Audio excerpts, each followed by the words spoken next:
surprising. There's a lot of mercenary camps in the bottom lane here.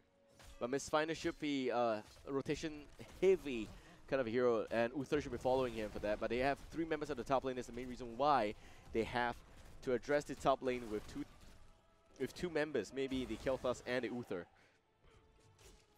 By the way, Uther with Conjurer, going for some extra heals. Vendetta there, with a nice dwarf toss, side stab, but Zappy goes in. They want this takedown, and they get it. Muradin is gone. Shrine will activate on the top part of this map. We've got a 1-0 in terms of takedown. Karazim is a little bit out of position, but Foe and myRevenge, there's a lot of lockdown there. They want to get Raynor instead. myRevenge with the combo. And Rexxar is not really interested in a top shrine. None of them are. They're not going to activate it just yet. Zappy swings by, and yes, it's good because they know that they have the advantage in the early part of this shrine. I don't know what's the reaction from Lala's land here. Seems like they're all going to try and rotate a little bit. Rexxar still at the mid lane, soaking the EXP. 11 out of 40 already for myRevenge, and still counting. Rest of the team trying to push the lane a little bit. Scouting the air vents there with penetrating round. Rexxar's finally here. Looking for a possible fight on both sides. 19 upon 40. Looks to be pretty close. Vendetta not using Stumble just yet. CW out of position a little bit. Rexxar needs to stay safe. Misha can dive all she wants. Zappy, and actually Misha will go down. A terrible mistake by the Rexxar player, CW. You have to be very careful. We've got myRevenge diving in a little bit onto the backlines, and Ravage just going ham on all of those skeleton minions there. And actually we're going to see Vendetta dropping a lot of HP. Some heals coming up, but it may not be enough. Zappy is the one that's getting focused down on the side of the red team. But Telstra doing a pretty good job against the backline, and down goes Kerrigan already. Vendetta wants a little bit more against Foe, and Trophy there with the right-click damage. Foe will not take the fall just yet. Zappy in time, and the heals is going to be enough. Vendetta now getting punished really hard. Sliderback goes down first, but Murdy is going to be okay. Zappy out of position, will not give the chase, and Tyrell has to pull back. Some extra fallout from Capri as well as Foe. They don't have the takedowns yet. 2-for-1 exchange, completely in favor for Lala's land. But it's 35 upon 40 against 10 upon 40. They just need 5 more. They're getting a little bit desperate right now. Misha's back in play. Tira's going to take the fall. He does have even in depth. He's going to go in and burst down the Raynor. Raynor dropping all the way down to 5%. Slideback picks up the takedown. Telstra pulls back. Vendetta now with the extra reverberation help there on a Thunderclap. It's going to buy some time. But I do believe that this shrine will go to myRevenge at the end. So great area control by myRevenge. In terms of EXP, still a little bit of an advantage here for the blue team, but it's not too bad. The advantage of having both Tychus as well as Raynor on the same team is that they can quickly tear down a Punisher. So that's really important to note. Even if they do lose the Shrine, it doesn't matter.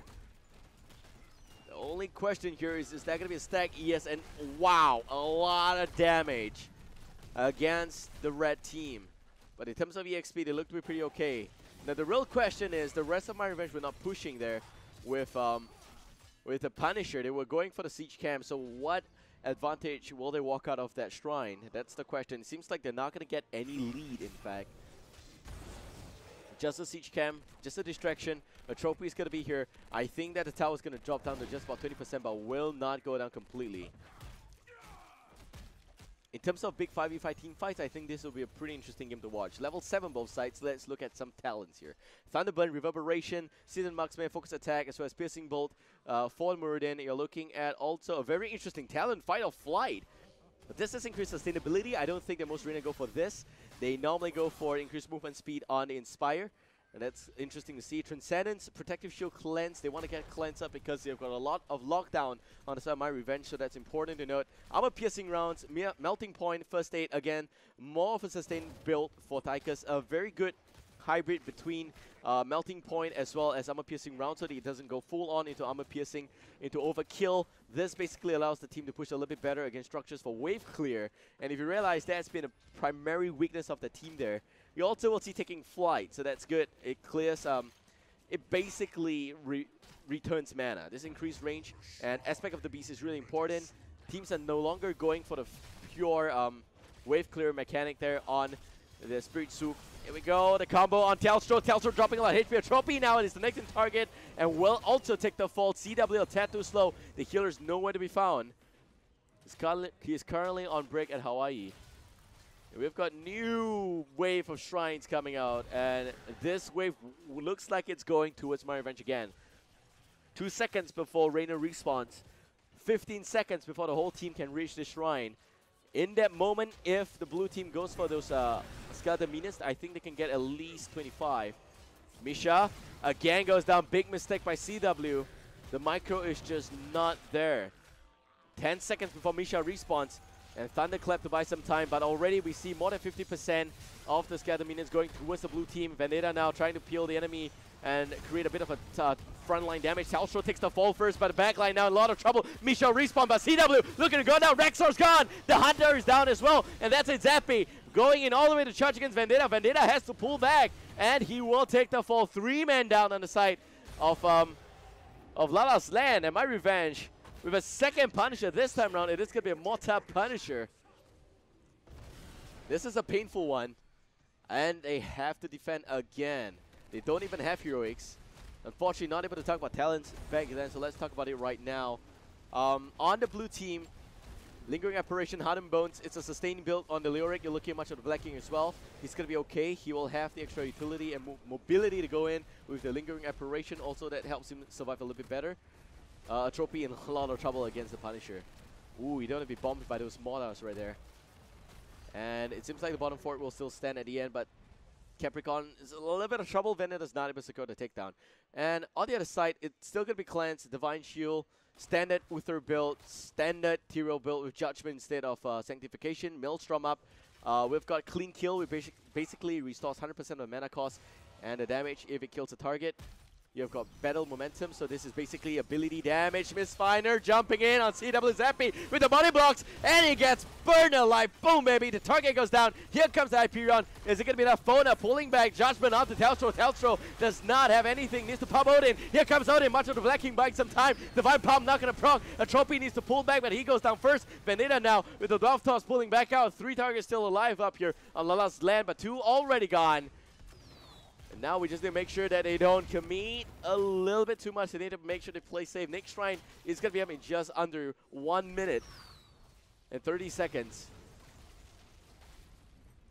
CW, unfortunately, Rexar plays here were not up to standard. I think that basically Rexar needs to set a fight a little bit better. The backline was not being protected by Muradin. Unfortunately, it seems like the dive of Kerrigan is really the problem here that Lala's land's not being able to deal with. So back to those heroics right there. It seems like, yep, it's going to be Chain Bomb, Fusion Bomb, and Pyromaniac, in fact. Not going to be the Chain Bomb. Wow, okay, Pyromaniac instead of Chain Bomb basically means a lot of reduced cooldown on everything else. You're also looking at Eviscerate. So increased range, and Kerrigan standard Ravage build right here. You have got Imposing Will, which is really important, Shrink Ray, and Drain Hope. In terms of heroic, everything looks very standard. Phoenix instead of Pyroblast. That's very disciplined play against the Karazim. Does not have the divine. He does have the Divine Palm. By the way, Rexar again in a lot of trouble. Mistfinder looking for the Rillet. CW now dropping. Where is the Divine Palm? It's not even able to connect in time. Karazim is completely not able to land a skill shot. Tanuki now getting roasted up into the air. Divine Palm on himself does not have the ability to run away with the Raiden Dash. The first one being used, the second one on cooldown will go down. 2-for-0 exchange. myRevenge with 12 takedowns against 3. Seems like the whole team is able to do a lot of damage against Lala's land. And they are already 1 talent tier down. Pyromaniac is doing a huge service to Kel'Thas. Trust me on that. He's doing way too much damage. Vendetta now missing the Stormbolt. But doesn't matter because the Gravity Lab's also not connecting, coming out from the Kel'Thas. We've got a Flame Strike connecting on nothing also. I thought it connected on the Keep, but it did not. So the Shrine's going to be on the top of this map. Everyone's still taking their time to go over there. Mistfinder is completely out of position. Needs to go there a little bit faster. Slider Bite has to pull back. He uses the Wraith Walk, will be okay. Galstro, CW, Tanuki, Atropy, they're all there. Muradin's not in the vicinity, but here comes myRevenge looking for more. Zappy waiting for a judgment target. CW needs to play safe. I know he's kind of like a warrior, but he does not have the ability to hold those front. Rexar with Misha's charge jumping into the front target, but Misha is not really doing a lot of work against the enemy. Zappy again, splitting the fight into two. Judgment on Rexar. Rexar in a lot of trouble. Rexar takes the fall, and again Hyperion comes on Tanuki. Again, not in time there for the Divine Palm. Telstra pulling back. Telstra dropping. Telstra goes down. No palm was being used there. Trophy also still goes down. Tanuki. Next target will go down. 4 men down. Vendetta. The whole team is not being saved by Divine Palm. It's still off cooldown. It was just simply not used. Vendetta trying to exert some lane pressure. Dwarf toss out of trouble again. Foe will not be able to connect any light justice on the Muradin. Arcane Punisher spawning here for myRevenge. Game 1 looks firmly in control for the blue team. Slide bite. Man, Rexar has just got way too much death. And we got a Punisher pushing the top lane. I don't think we got time for the replay there, but CW, the positioning on the Rexar is very, very important. But more importantly, the question here is Divine Palm not very, very effective. Yeah, all of this Arcane does way too much damage. As all of you who has played Diablo 3 would know, that is a painful looking thing, and it is. So we got a Phoenix coming out, doing some damage against the keep there. Vendetta. Vendetta has to pull back. Oh, the jump back out. The Judgment not going to connect. Getting cancelled quickly, briefly there, I think, by Misha. And we got the Punisher going down. The keep gone as well. Heroics are all off cooldown except for Phoenix. He does have the small little Huffers there. And the jump of Vendetta. CW's Misha goes in for a little bit extra real in. But Divine Palm on the Rexar right now. Vendetta is the one that's getting targeted again. Vendetta goes down. One warrior gone already. Misha with a bit of a 2-man stun, but Capricorn down to 50% HP, maybe even lesser. Getting healed back out to more than that. Telstra with the Tychus not really able to do a lot of damage there, I think. Unfortunately, the plays here are just not even. And I think that that's a little bit of a problem here for Lala's land. They got to make sure that at least they are able to keep the warriors up alive if you want to make sure that your backline can do sufficient damage. What's up is that Lyric as well as Tyrael, they're diving a little bit too much onto the targets behind. And it's almost always about the ability to save the teammate, and Kerrigan also is a dive-centric hero. Miss Finest Kerrigan is really good. So we got bottom lane attempt here by myRevenge. And they're looking to do a lot of damage and work against Lala's land. Flame Strike connecting again, a second one. Actually going for Fury of the Sun well. Wow. That is a second Flame Strike at the same exact location. He's not even going to go for backdraft. And I think this is the Pyromantic build we've talked about way long ago when Kel'Thas got reworked a little bit. By rework, I meant without Ignite. Ignite used to be the talent that gives Living Bomb to every single Flame Strike target. That was a lot of burst. So Shrine's activating in just about 3 seconds. And you got the rest of the team going in. Holy Ground, unfortunately, not an option here. He went for Imposing Will.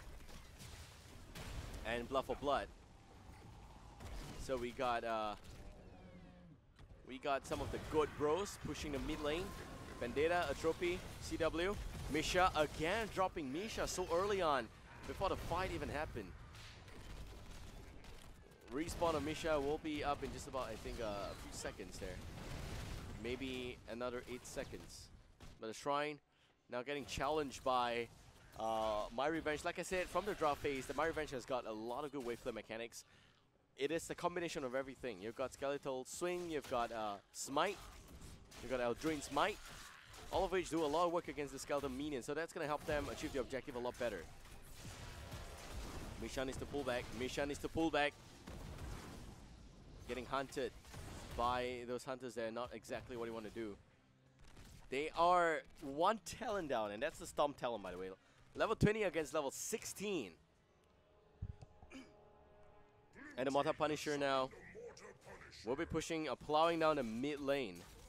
myRevenge in a good position for a good pusher. But Lala's land, they don't have those Storm Talons, actually. And that is reduced cooldown on Judgment as well as both of them, both Kerrigan as well as Kilthas. Hardened Shield on Lyric. And what looks like Redemption actually, is it? No, Bulwark of Light. That lasts for 2 seconds longer. Cooldown a little bit shorter. I thought Redemptions is going to be important, but a Trophy now in a lot of trouble. The lockdown's going to be real. Rainer there getting Divine Pump, but Karazim goes down first. They're just diving 2 different targets, and it's also going to be both targets going down at the end. Zappy taking a lot of damage from the backlines from Teltro, but is it going to be enough? I don't think so. Teltro now having to pull back. I think Lala's Land's going to lose this first game out of the best of 3. We got a Punisher jumping on the CW, and the Skeleton Swing going down as well. The Mortas still landing, doing a lot of damage. The keep dropping 30%. The keep will go down, and ladies and gentlemen, the first game goes to myRevenge in a BO3. Semifinals of the upper bracket. We got a replay ready. We're going to prepare that for you guys. But more on the insights here, it's really Rexxar not performing. And I would say that because the lockdown on Rexxar is just way too real. In terms of cleanse and Divine Palm, it's just not keeping Rexxar alive. Support's like half the problem in that fight. But the other half really is that there is just no way they could have dealt with Kerrigan as well as those Warriors diving in. Let's pull up the replay. Alright, so Zappy and Capri, the rest of the team in a bit of a mid-lane aggression here. Vendetta taking way too much damage. Look at this. You got Slider by his Drain Hope connecting on Tanuki. He just dropped so much HP without knowing that. And they don't have a good AoE sustained healer. Karazim is pretty good for anti-burst. But when it comes to sustaining for Karazim, he needs to stick very close to the rest of the members, which basically means that much of the Black King is going to counter against that. Kilthas with those Flame Strike, Fury of the Sunwell, second Flame Strike is going to connect and counter there as well. You got some great lockdowns from Zappy's Judgment. There we go. myRevenge going to pick up the first game here. So, great series. And I do believe that 23 is not the kind of kill that Lala's Land can stomach. So, probably they want to play again in this next match. This is a best of 3, by the way. So, this next game will happen real soon. We're going for a really short break. The draft link will be back up in just a bit. Thank you guys for tuning in. Shout outs to sponsors Gigabyte, Nvidia. Hope you guys enjoyed that cast as well. Give me a like on the official Facebook page here, Blizz Heroes SEA. And if you do enjoy the cast, follow me on Twitter @BabelCast, and on Facebook it's the same IGN that's directly right here. Thank you very much. We'll be back in just a bit. See you guys real soon. Don't go anywhere. Him though, even in death, gonna be used here. There goes Avoid Prison, and some of those targets pulling by Vendetta takes the full Slider Bite with a 2 target damage there quickly already, but those extra warriors on the backline will be doing a lot of damage against Slider Bite.